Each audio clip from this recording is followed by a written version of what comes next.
You're listening to the Cyberwire Network, powered by N2K.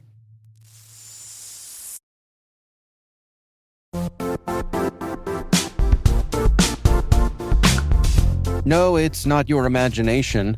Risk and regulation really are ramping up, and these days, customers expect proof of security before they'll even do business. That's where Vanta comes in. Vanta automates your compliance process and brings compliance, risk, and customer trust together on one AI-powered platform.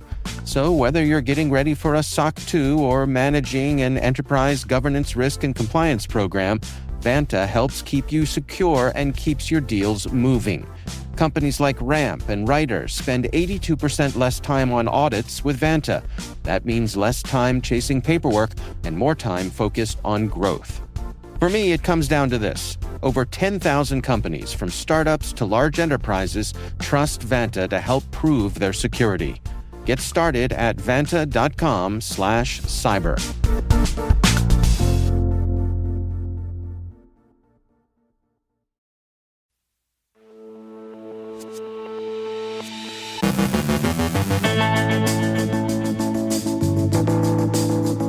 Fortinet releases an emergency update for a critical vulnerability.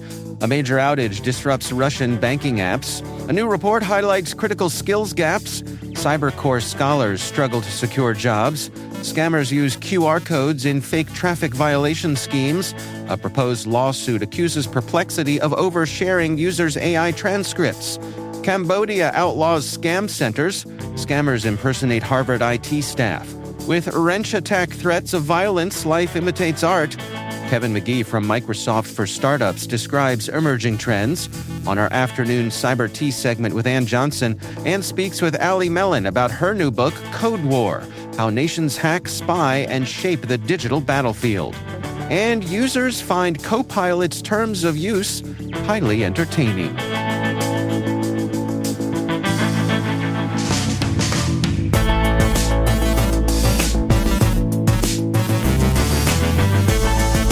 It's Monday, April 6th, 2026. I'm Dave Bittner, and this is your CyberWire Intel Briefing.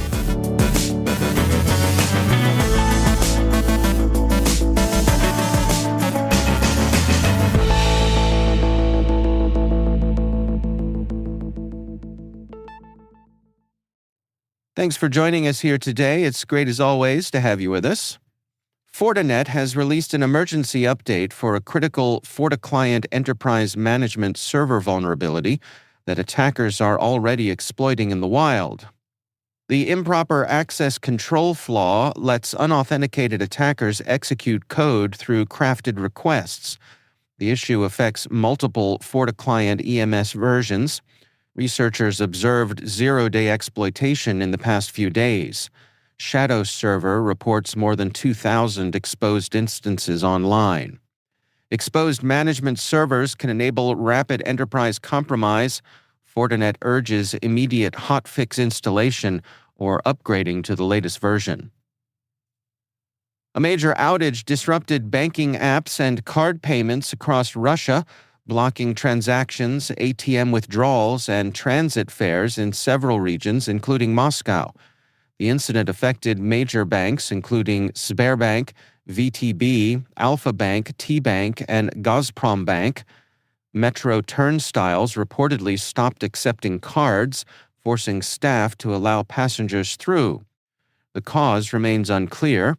Some reports link the disruption to internet regulator Roskomnadzor blocking infrastructure addresses or VPN services, while officials reportedly cited an internal Sberbank failure. Sberbank confirmed the outage but did not explain the cause. Centralized payment infrastructure can create systemic disruption risk. The incident also reflects tightening Russian internet controls, including proposed whitelist access restrictions during disruptions. A new report from the SANS Institute and GIAC finds the cybersecurity workforce crisis is shifting from staffing shortages to critical skills gaps that are already contributing to breaches. About 60% of organizations report their teams lack necessary capabilities, while 27% link breaches directly to those gaps. Regulatory pressure influencing hiring surged from 40% to 95% in 1 year. At the same time, 74% of teams say AI is reshaping workforce structure, including some entry-level roles, while increasing demand for AI security specialists and governance expertise. The report also finds workforce strain is slowing operations. About 57% of organizations report delayed projects, 47% report slower incident response, and 42% say skills gaps limit monitoring and technology adoption. Only 19% consider their teams fully skilled. Workforce capability gaps now represent a direct security risk, especially in critical infrastructure environments. The report warns organizations must prioritize structured training, certification, and AI governance to maintain operational resilience as regulatory demands and automation reshape cyber roles. CyberCore scholarship recipients are struggling to secure required federal cybersecurity jobs, raising concerns about a weakening talent pipeline into government service. At a recent virtual CyberCore career fair, only about 40 agencies participated, down from more than 75 typically attending in person. Many agencies lacked cybersecurity openings or directed applicants to USA jobs instead. Scholars must secure qualifying roles within 18 months or risk repaying scholarships that can total hundreds of thousands of dollars. Some graduates now report considering private sector jobs amid limited entry-level federal opportunities and lingering effects from last year's hiring freeze and workforce cuts. CyberCore has long supplied early career cybersecurity talent to federal agencies. Reduced hiring access could undermine workforce development and discourage future public service participation, despite continued policy emphasis on expanding cyber capacity. Scammers are impersonating state courts in new text message campaigns that pressure recipients to scan QR codes tied to fake traffic violation notices. The messages claim recipients owe $6.99 for unpaid toll or parking violations and include images of alleged court warnings. Scanning the QR code redirects victims through a CAPTCHA to phishing sites impersonating state agencies, where attackers collect personal and credit card data. Reports span multiple states, including New York, California, and Texas. QR code delivery helps evade detection and enables credential theft at scale. State agencies warn they do not request payments by text message.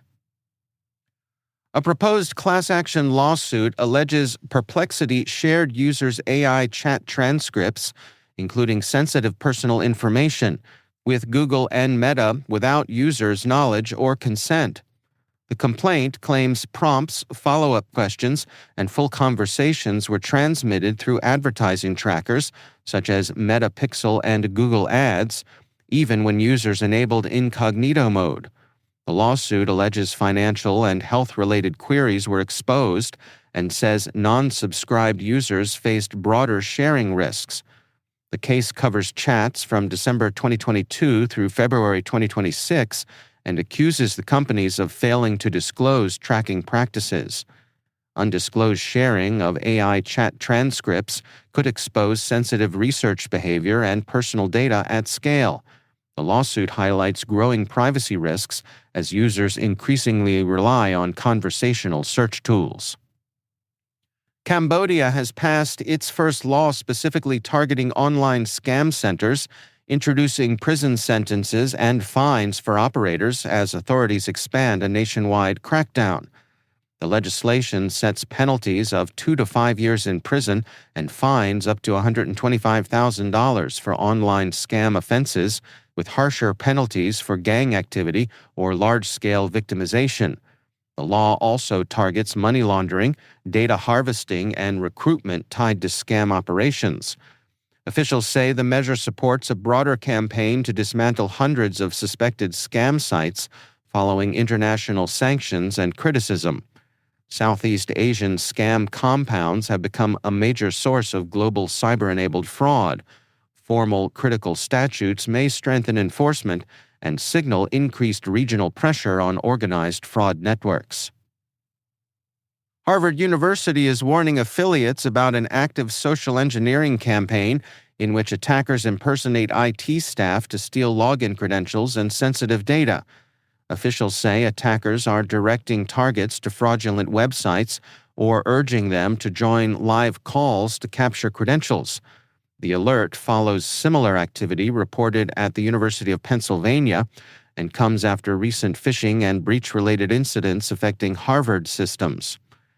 Targeted impersonation attacks can bypass technical defenses by exploiting user trust. Harvard urges affiliates to avoid unsolicited IT contacts and report suspected activity immediately. A series of violent wrench attacks targeting cryptocurrency holders in San Francisco, San Jose, Sunnyvale, and Los Angeles has raised concerns about physical threats tied to digital asset theft. In one case, attackers posing as delivery drivers forced entry into a San Francisco home and stole about $13 million in Bitcoin and Ethereum after threatening the victim. Investigators believe suspects sometimes accessed victims' delivery accounts to obtain addresses. Authorities arrested multiple suspects linked to several incidents, though investigators, including the FBI, suspect higher-level organizers may be involved. Cryptocurrency's irreversible transfers can make holders attractive targets for coercion-based theft, expanding cyber risk into the physical domain. Wrench attack, by the way, refers to the famous XKCD comic, which we will link in the show notes. Turning to our Monday business briefing, recent cybersecurity investment and acquisition activity reflects continued momentum around artificial intelligence, insider risk, and platform consolidation across the sector. Census raised $70 million to support global expansion, while Above Security emerged from stealth with $50 million for insider risk capabilities. Variance secured $21.5 million to expand investigative AI agents for financial institutions. On the acquisition side, Airbus agreed to acquire Ultra Cyber to strengthen sovereign cyber capabilities, and Rapid7 acquired Kenzo Security to advance AI-driven detection and response operations. Databricks also acquired Antimatter and SIFT-D AI to enhance authentication and threat analytics for AI systems. Investment and consolidation activity increasingly centers on agentic AI security, zero-trust networking, and compliance-driven platforms, signaling a shift toward automation-heavy security operations architectures. Be sure to check out our complete business briefing. That's part of CyberWire Pro, and it drops every Wednesday on our website.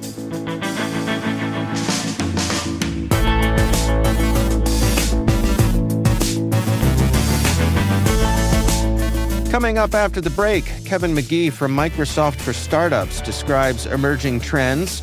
On our afternoon Cyber Tea with Ann Johnson, Ann speaks with Allie Mellen about her new book, Code War: How Nations Hack, Spy, and Shape the Digital Battlefield.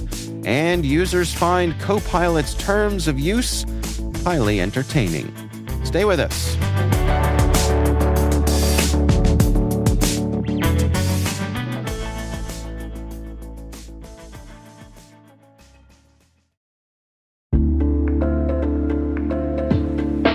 Maybe that's an urgent message from your CEO, or maybe it's a deepfake trying to target your business. Doppel is the AI-native social engineering defense platform fighting back against impersonation and manipulation.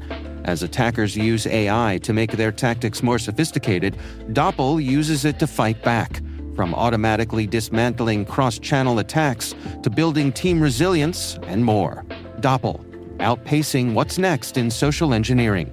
Learn more at doppel.com. That's DOPPEL.com.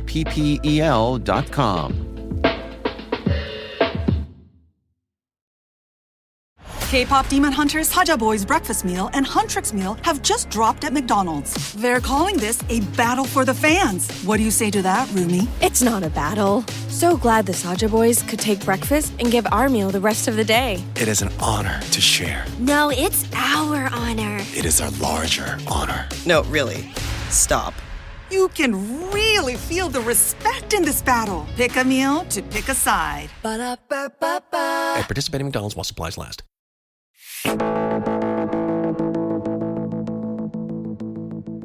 Kevin Magee is Global Director of Cybersecurity Startups at Microsoft. I recently caught up with him at RSAC 2026, gave him a break from being my intern to hear him describe some of the emerging trends he's tracking when it comes to startups. You need a certain level of scaffolding to work with a hyperscaler like us or AWS or whatnot, because you'll get on a call with 60 people from Microsoft, and they're all going to want things from you. So you need sort of a certain level of size and complexity within your organization to be able to tap into hyperscalers. But when you build that infrastructure, then you can sort of get the lift off that comes with working with us. It can be very difficult sometimes to figure out and navigate Microsoft. I have all the internal tools to see who people are. I often find out about new products we're releasing from customers because we're doing so many different things and releasing so many things so quickly. So, right. And I've given up being upset about that I can't keep up on everything. Right. And here we are at RSAC 2026. We are on the show floor, right in the middle of everything. And it is my pleasure to welcome Kevin Magee from Microsoft. Kevin, thanks for joining us here today. Thanks for having me, Dave. I always get it wrong, so I'm going to ask you to say it yourself because your title somehow gets convoluted in my brain.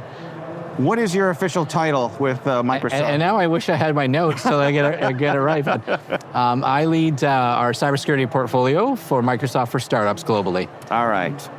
Let's dig into that. When you are at a conference like this, and part of your responsibility is finding and nurturing that next generation of cybersecurity startups, what's your strategy for surveying the lay of the land when it comes to new companies? I think a lot of it is the prep work up front. So sort of knowing who you want to see, who are those interesting ones, who can make a connection to some of the smarter startups, because they won't have a booth maybe to go by and see. They won't have a presence here. So connecting with them is a little more difficult. If you want to see Microsoft or CrowdStrike or Palo, you can go to their gigantic booth and it's pretty easy to book a meeting and whatnot. But the startups don't really necessarily have those connections. They're harder to find. So you have to do the recon up front, I think, is really the key. And then introductions and whatnot can be one of the best ways to figure out who to speak to. Now, is part of your position, the way that you all do things with the startup group at Microsoft, do you have an inbound channel where hopefuls are reaching out to you?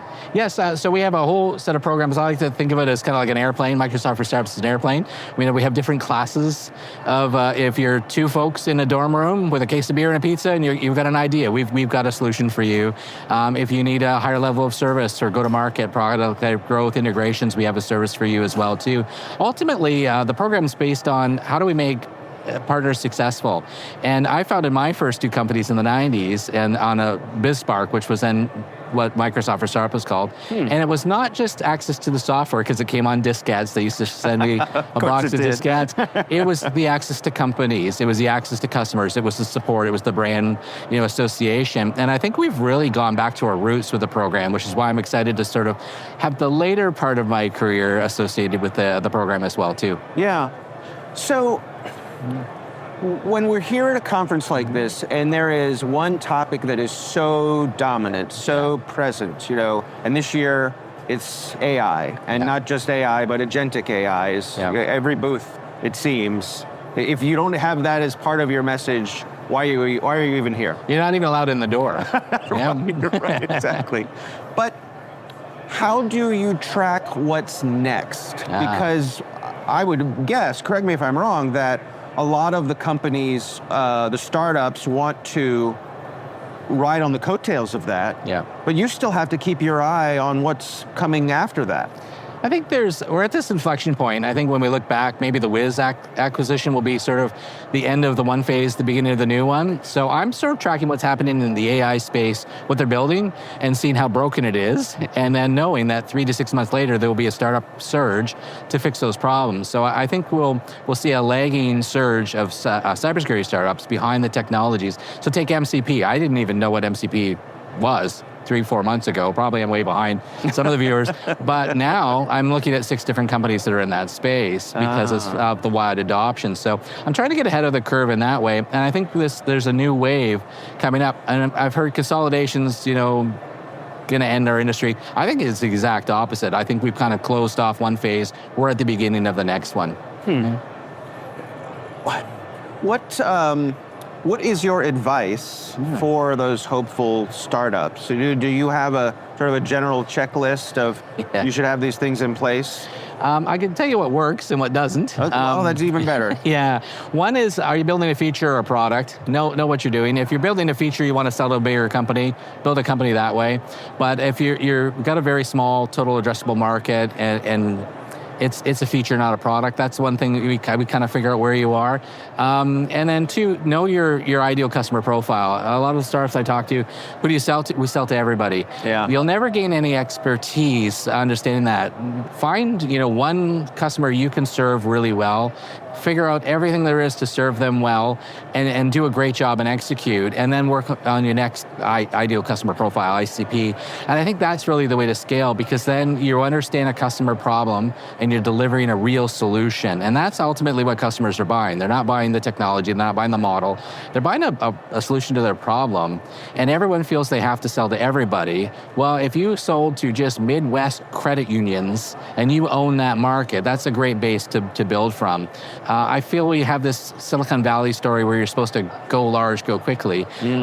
Sometimes you need to move, in a small area to really understand the problem. Like Y Combinator really preaches this as the approach to do things that don't scale at first, to learn. And whoever learns faster, I think, wins in the market. Are there common pitfalls that you see, the mistakes that people make that sort of sink their hopes or chances? I think every pitch is not about, a VC pitch. I don't really need to know the history of the company. I don't need to know the lineage of every one of your founders. Get to the point. What problem are you solving for the customer? How big of a problem it is, and how does it work? I think customers want to get to pass the slides, show me the demo, show me the POV. And so one of the questions I ask quite often, and you'll hear me in a lot of my interviews, is what's the moment when the customer says, I get it, when you do your presentation? Skip everything before that and go right to that. Right? Because that's really where the traction happens. When they have their aha moment, everything before that is just noise till they get to that. And then you'll see them actually then say, oh yeah, well, okay, well that's your presentation. Everything you said after I asked that question is your presentation. Get rid of all the stuff before. Right? How important is the team? I think the team really matters, especially for VC raising and whatnot. They want to bet on folks that have been there, done that before. Having built a few companies myself, I think I really got lucky the first one. I had a little bit of victory disease the second one. Oh. Those are the lessons I learned that made the third one super successful. So I think having the team is really key. And then having been a founder myself, it's a tough slog. I think we have this TV version or movie version where there's this lone genius that invents something. The best companies are teams. Hewlett Packard, Yeah, Bill and Paul, Stephen Steve. You bring different aspects to the relationship, but also you can share the load. I think that's really key. What do you bring to the startups in terms of the spectrum of support that they get when they partner up with Microsoft? Yeah, I think, and this a lot of big companies are doing this, not just us. I think it's the right thing to do for innovation in our marketplace. Is one, just brand association can be a huge thing. Hey, we're working with Microsoft. Two, enterprise distributions are key. We have huge contracts with all sorts of major customers. So if you want to get into XYZ Bank, we have probably 60 people working with that account already. If you can prove your product solves a problem and enhances and extends our solutions, we're happy to make that introduction. information. So there's sort of the trust. There's also just the platform that we make enabled. So a lot of our solutions we're building now are exactly platforms. And our philosophy, at least mine, is we look to partner, then we'll build it if we can't find a partner in the market space, and then maybe we'll look at buying it. So we're very open to entrepreneurs building on our platform. Quite the opposite of what you think. We're not looking to sort of compete in every market. We're actually looking to enable entrepreneurship. And so are many of the other major vendors. And I think that's just good for our industry as a whole. All right. Well, Kevin Magee from Microsoft, thanks so much for joining us. Thanks for having me, Dave. There's a lot more to this conversation than we have time to share here, so please check out the full unedited interview. You can find a link to that in our show notes.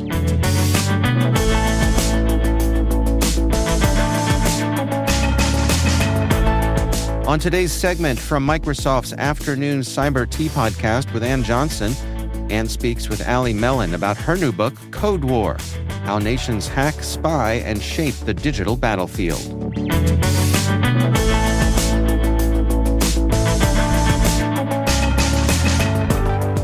Today on Afternoon Cyber Tea, I am joined by Allie Mellen, a principal analyst and one of the most clear-eyed voices in cybersecurity today. One of the things you actually do beautifully in the book is you strip away the mythology about cyber war, the idea that it's chaotic or that it's even mysterious or driven by these shadowy geniuses. What do you think is the most dangerous misconception leaders still have about nation-state cyber attacks?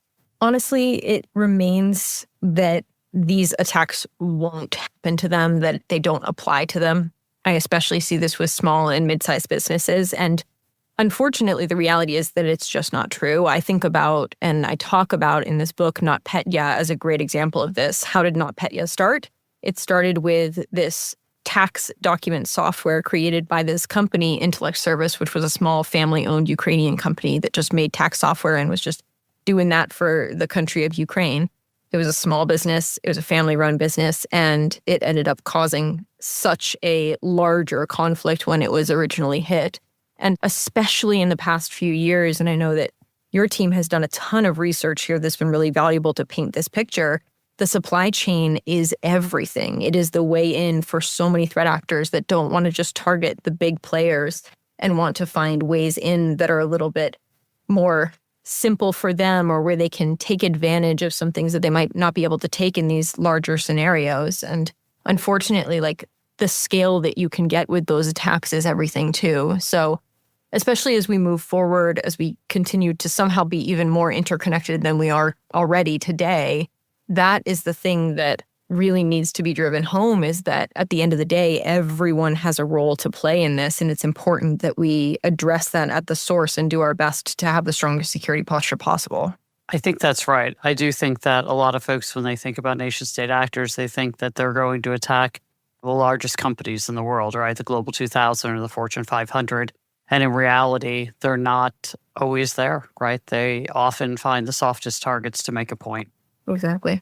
So a core idea is that, and I love this, but the way you talk about it, it's that cyber activity reflects national identity, whether it's history, you talked about a little doctrine, even culture, and you focus heavily on the US and on Russia and on China. What should executives understand about how these differences actually play out in cyber operations?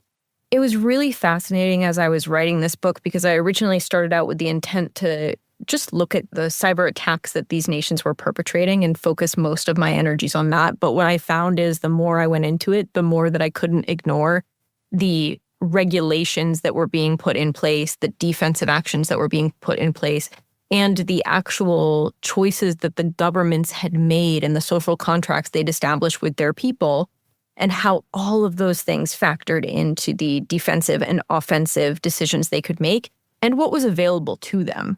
It's been really interesting because I do feel like when we look at the United States as an example, it's so much quieter with the attacks, or it has historically been so much quieter with the attacks that have been perpetrated, much more focused on being clandestine as much as possible, concealing the existence of the operation in any way possible. And a part of that is because there is an expectation that the US is going to act a certain way on the global stage. But you can contrast that with other nations. We can go beyond China and Russia into like North Korea as an example. They use the cyber attacks that they do, particularly to gather resources through Bitcoin and other cryptocurrencies, because there's no reason for them not to. It's not like we could sanction them more at this point. So they might as well go and use cyber attacks that way. Or you can look at Russia and see just how bombastic a lot of the attacks that they use are and how loud a lot of the attacks that they use are, because at the end of the day, all the attacker groups associated with Russia are trying to do is get as much attention and as much meaningful attention from Putin as they possibly can.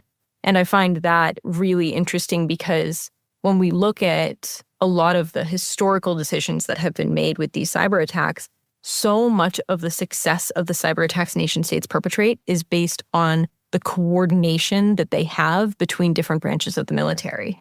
And so when you set up a system like there is in Russia, where everyone is vying for some type of attention from Putin, it makes it so much more difficult to execute these attacks in a coordinated way where everyone plays their own part. Be sure to check out Afternoon Cyber Tea wherever you get your favorite podcasts.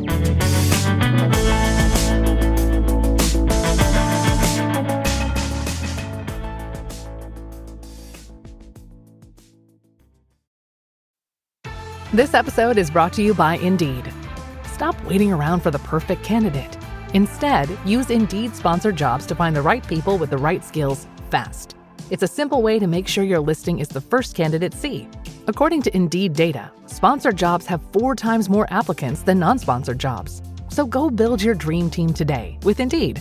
Get a $75 sponsored job credit at Indeed.com/podcast. Terms and conditions apply. Starting a business can seem like a daunting task, unless you have a partner like Shopify. They have the tools you need to start and grow your business. From designing a website to marketing to selling and beyond, Shopify can help with everything you need. There's a reason millions of companies like Mattel, Heinz, and Allbirds continue to trust and use them. With Shopify on your side, turn your big business idea into... Sign up for your $1 per month trial at shopify.com/special offer.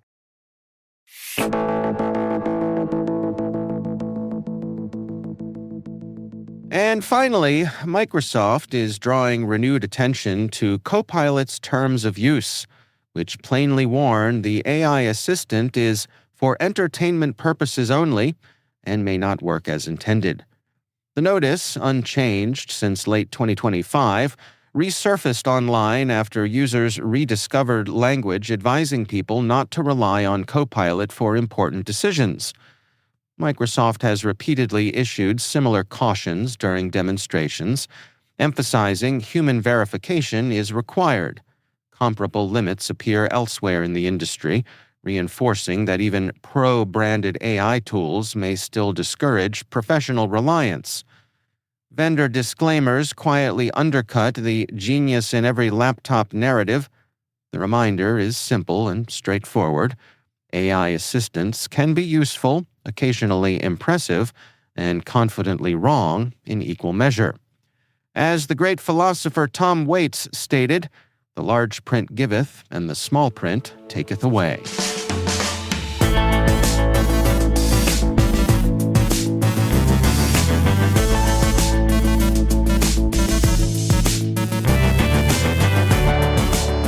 And that's the Cyberwire.